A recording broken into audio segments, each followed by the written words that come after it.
Hello everyone, welcome to Tappybara. Niemand hat die Absicht, Bargeld zu digitalisieren. A talk about the chaos event Mega-Knowledgecamp, where they created an innovative digital platform to have digital payments at the bar, held by Q, who is a researcher at Max Planck Institute for Informatics in Saarbrücken. Have fun.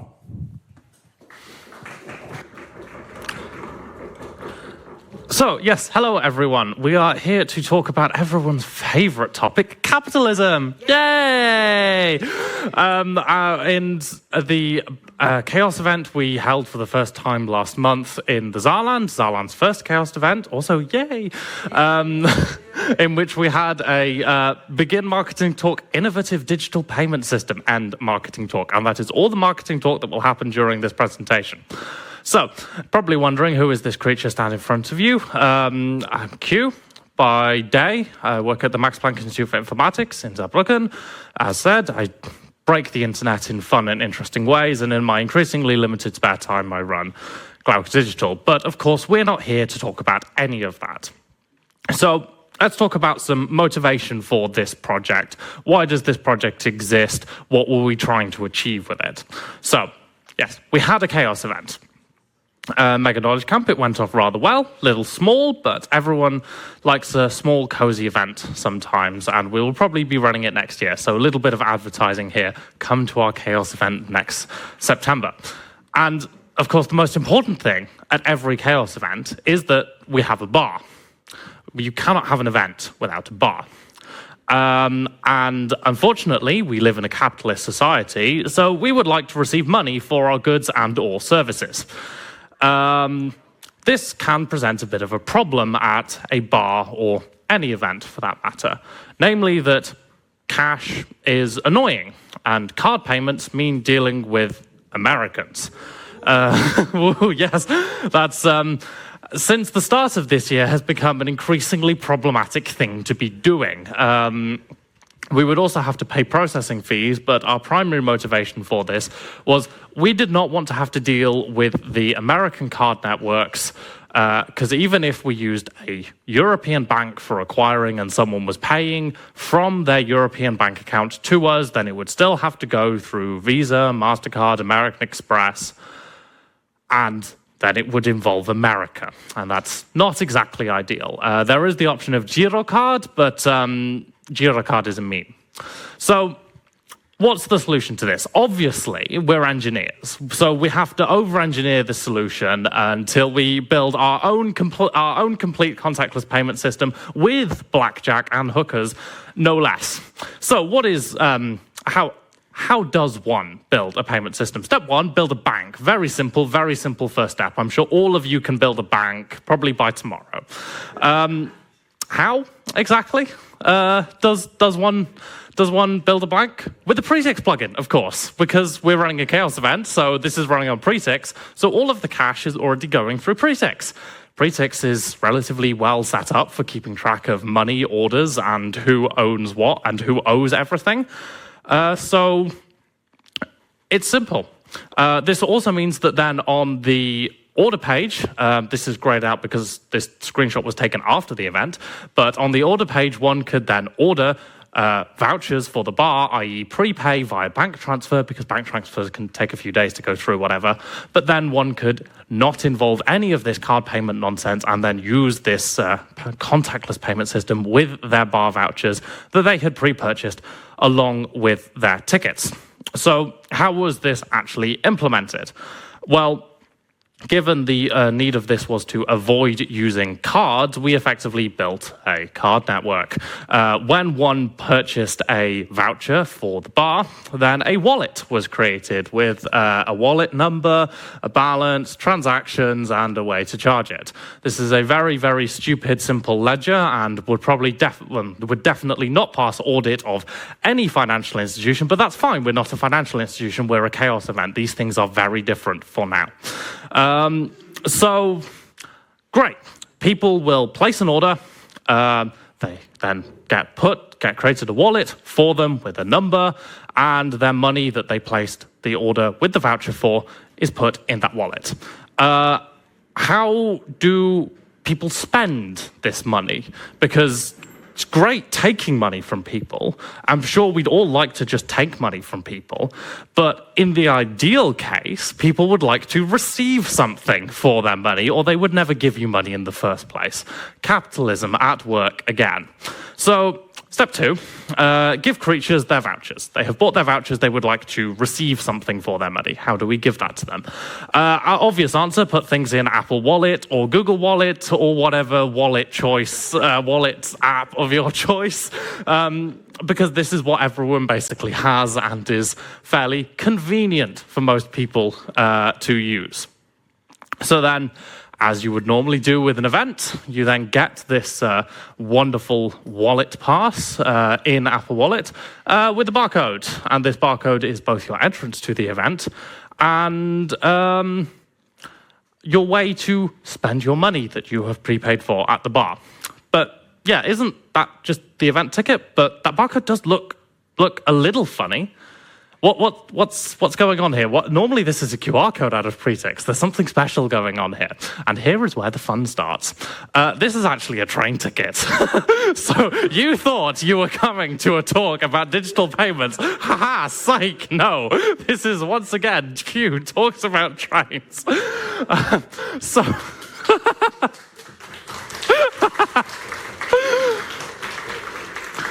To provide a little more context for this, a train ticket can be described in a fairly simple way of data about what journey you have paid for, and then a signature over it to certify that this is actually what you have paid for and not just something you've made up. Like, hey, yeah, ticket inspector, honest, I paid for this ticket. Well, no, there's a signature over it, so you can check.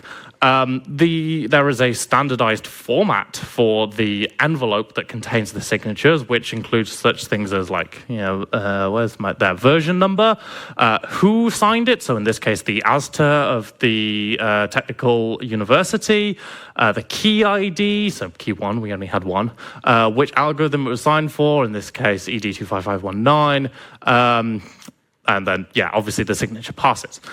But that's basically the outer layer of every train ticket, is just who signed it, using what key, what algorithm, and what is the signature, and then a load of binary data inside.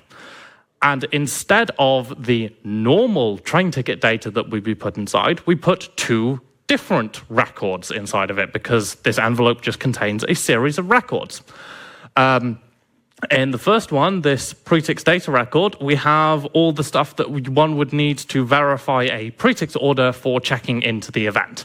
So we have the order ID here, the order time, the event that it's for, the actual item that was purchased, so 2083 in this case is normal entry ticket, the variation ID, which is the student discount variant, attendee name, and this one special, we might talk about that later.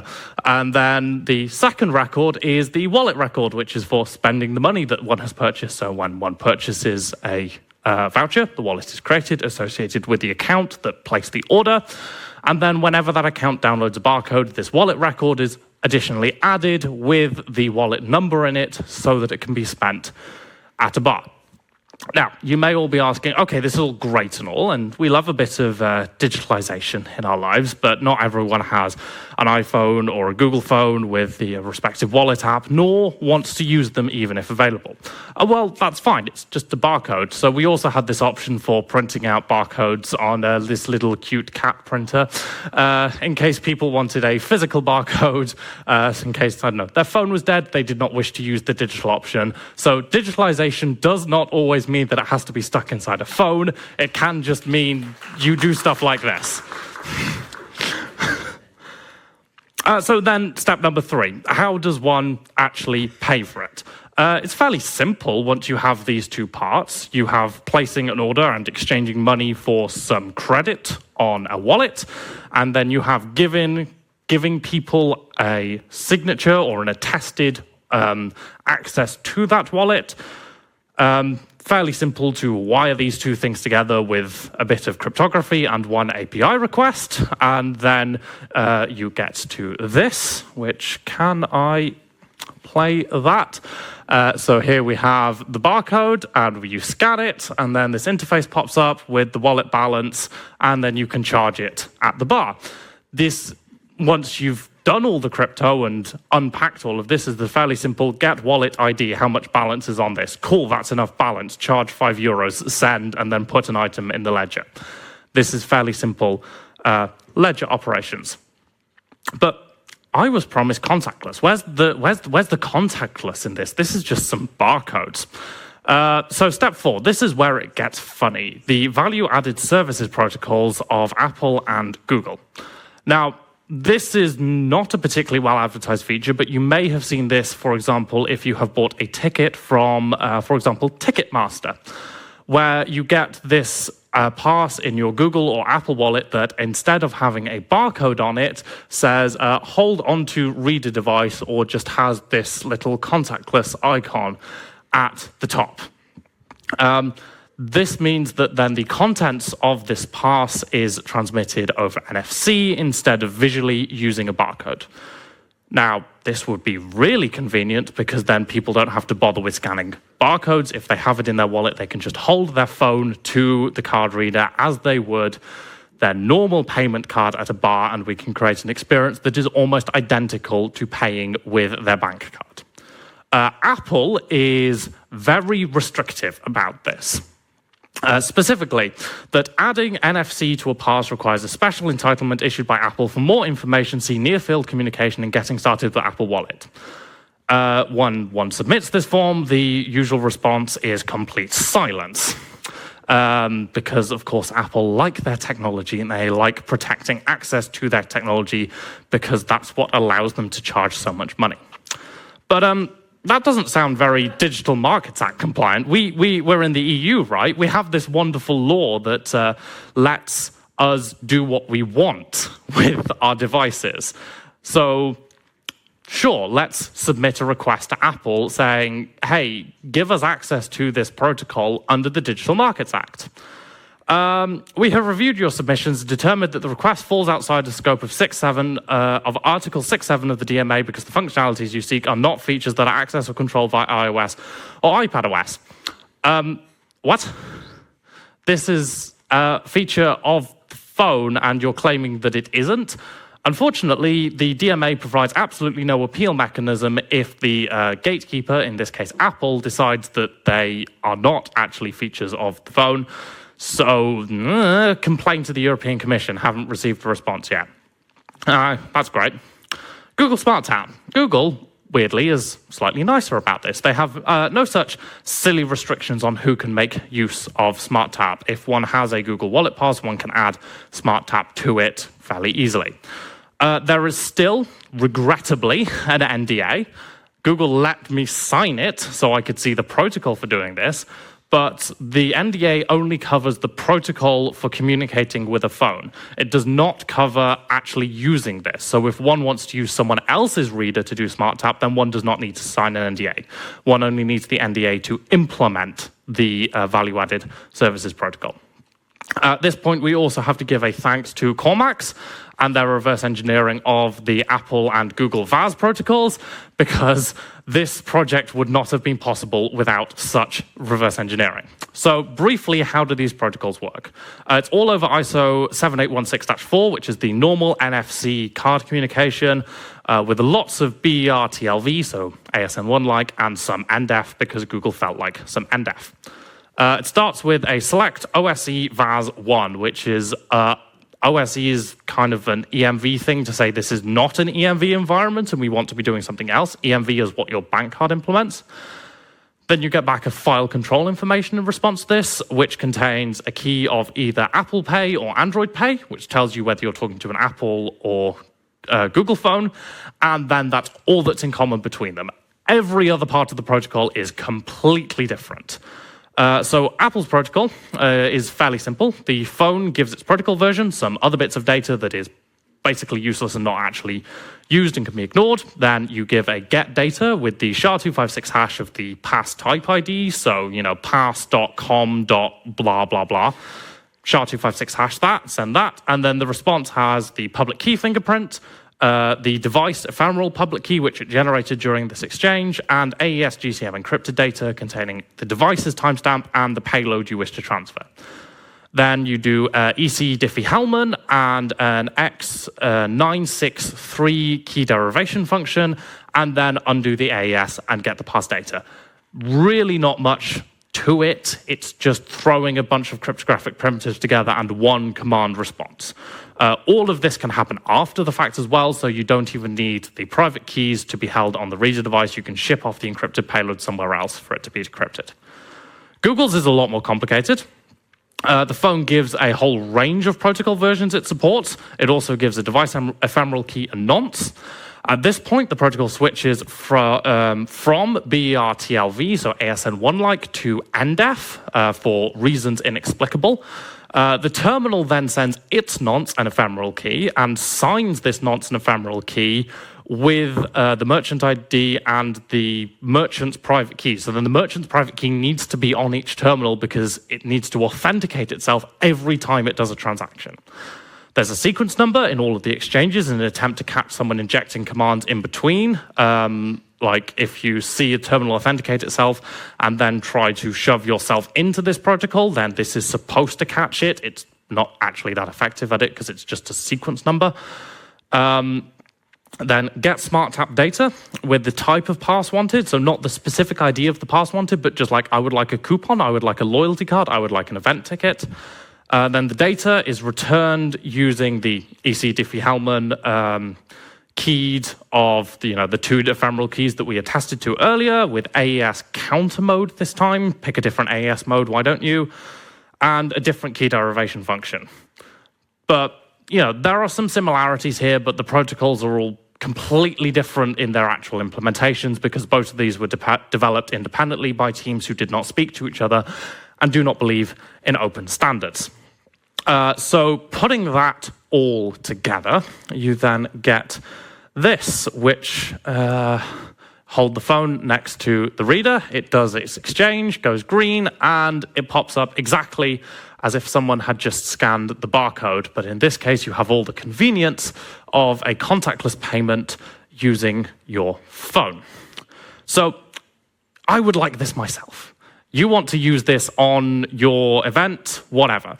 There are two Pretix plugins. The first one is the bit that generates these special barcodes that are secretly train tickets. The second one is the bit that keeps the ledger of wallets and allows one to sell vouchers that correspond to credits in that.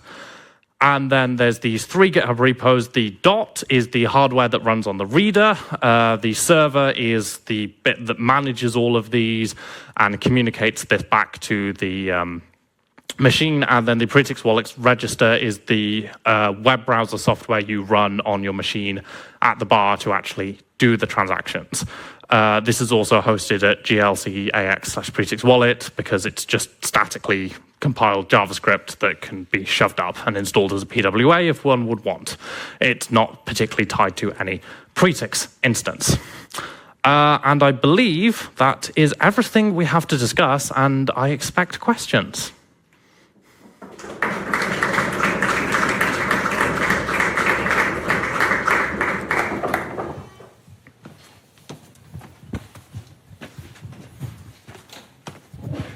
Nice implementation. I have a question. I'm not very fit with technology. I don't have a smartphone or anything like that. Yes. Instead, I only got a Flipper Zero. And is it possible to make it scan an NFC tag coming from a Flipper Zero and pay to the bar using Flipper Zero? Because again, I don't have a smartphone or anything else like that. So yes, it would be possible to do this actually, especially in Apple's case, because their protocol makes no attempt to authenticate either party in this. One could just implement it on your Flipper Zero and pretend to be an iPhone. In Google's case, it's a little more complicated, but the similar could be done. So basically what you need to do is in Pretix, next to the PDF and QR code, also add a .nfc file that you can import in a Flipper Zero. Yes, that would be one cool. could do that. It wouldn't be difficult.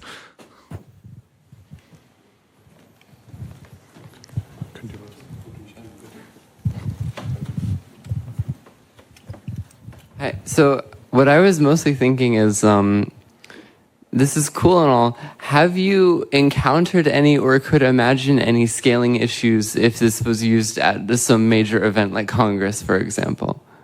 So yes and no. So the actual reading of each device is, of course, all it involves is the reader, which is an ESP32, and the phone. So there's not really scaling issues there because you just duplicate the compute power that's needed to do this. These readers then actually use DTLS with COPE, so the Constrained Application Protocol. So they require very, very little bandwidth to send the actual read data. It's probably like 32 bytes or so per tap to actually send it back to the server for processing. So that's not that difficult to scale. One needs semi-reliable internet to make this work, but this does not require, it doesn't require an outside internet connection. It just needs to be able to talk internally. One can host the Pretix instance that keeps track of wallet balances internally as well. That needs to handle HTTP, which is a bit more it's a bit more complicated to handle HTTP than COPE. One could implement COPE on the Pretix wallet ledger as well, so then the cash registers can speak an equally lightweight protocol there. The biggest thing will just be number of transactions people want to do at the bar versus throughput of putting things into the database. Most databases can handle hundreds of thousands of inserts per second, and I don't think we'll be doing hundreds of thousands of transactions per second unless we suddenly scale to the size of Visa or MasterCard. So I don't think we'll have much problems beyond running a single Postgres instance and a few HTTP clients, even at the largest of events. I mean, you just have to think like something chaos events in their chunk sales. Yeah, well, depends how much chunk people want, exactly. What is the GDP of a chaos bar when the chunk orders come out? I don't know, just ask Vano. So you mentioned that this would not be financially anything, and that chaos events are not currently banks. Yes, not currently being a key word here. What is the boundary that separates the two from a legal perspective? Okay. This is a difficult question to answer.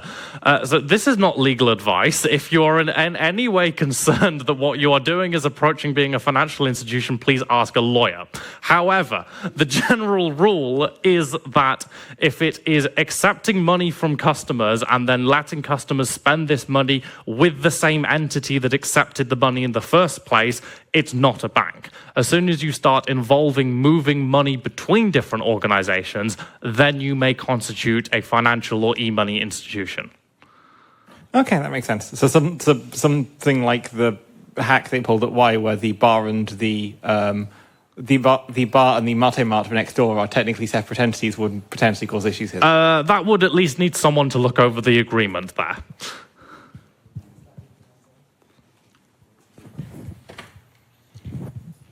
How is this combined with an existing cash register? Is it just like the person paid with cash, or is there something more to it? So the other thing we were wanting to avoid here is getting out of the Kassensicherungsverordnung, which is this annoying German piece of legislation that says you need an expensive HSM on every cash register to log all transactions. We spoke to our tax advisor about this, and they basically said as long as the payment and recording what people paid for are kept separately, then it doesn't apply. So we had a notebook in which we wrote down what people had paid for, and then we typed in the sum, and that was charged. So it basically works the same as if you had a cash register and then clicked card, and then it says, okay, total 26 euros, and then you type 26 euros into the card machine. But one could integrate them further. Considering that everything is prepaid, yes, that feels a little bit not very flexible. Okay, how was that handled? I didn't mention this because this was mostly a talk about the technology. But if someone came to the info desk and handed over, say, 50 euros, then we would add that to their balance. Like, we weren't saying you had to pay in advance of the event for everything you would spend for at the event. It was merely we were separating the handling of cash from the using it at the bar. And if someone had SEPA Instant and SEPA Instanted us during the event, then we would also add that. And if you had too much at the end of the event, could you get that back? Then we just send it back via bank transfer or take the cash out of the info desk.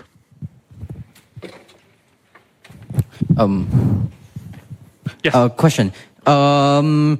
I understand that you are not in the business of operating a bank here, and I know the business is the boundaries are a bit fuzzy. But say, for the sake of argument, you wanted to make an event, a bank for an event of 20,000 people for a 4-day event.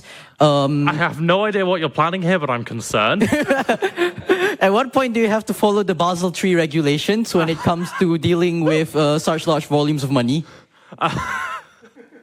Unfortunately, I know these regulations, so I can actually answer that question. It would never apply at that scale. You would have to be dealing with a country's worth of money for the Basel regulations to apply. All right, thank you. Any further questions? We still have 3 more minutes. Okay, doesn't seem like it. Then give another warm round of applause to Q, please. And thank you for the talk.